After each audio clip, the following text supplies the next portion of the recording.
కూర్చొని హ్యాపీగా కథ ఇస్తామంటే మన బాటల్లో మిలిటరీ వాళ్ళు మహానుభావులు రేయింపోవులు ఆ మంచులో ఆ ఎండలో ఆ చలిలో వాళ్ళందరూ కూడా ఆడు ఉన్నారంటే మనం క్షేమంగా ఉన్నామంటే ఇప్పుడు వచ్చింది యుద్ధం వచ్చింది.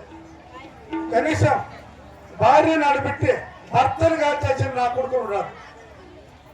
అదే మనకి జరిగితే మనం ఊరితో ఉంటామా?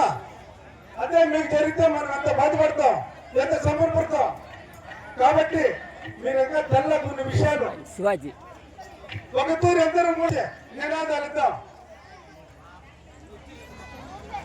శివాజీ శ్రీరామచంద్రమూర్తికి అందరూ చేతులెత్తి అందరూ శ్రీరామచంద్రమూర్తికి, సీతాదేవికి,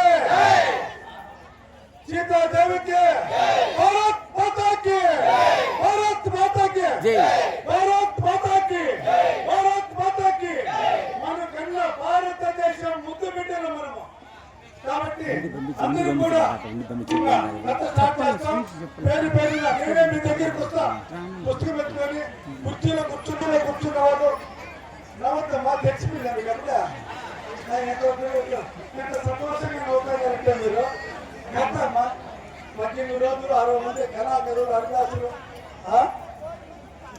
కోడిపుంజ పాట మీకందరికీ నమస్కరిస్తున్నామా.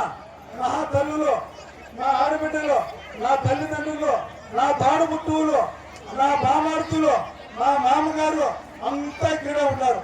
నేను పుస్తకం పెట్టుకొని వస్తా. ప్రతి ఒక్కరూ సహాయం చేయవలసిందిగా. ఈ కట్టుకు డబ్బులు ఇవ్వాలి కదా మనం.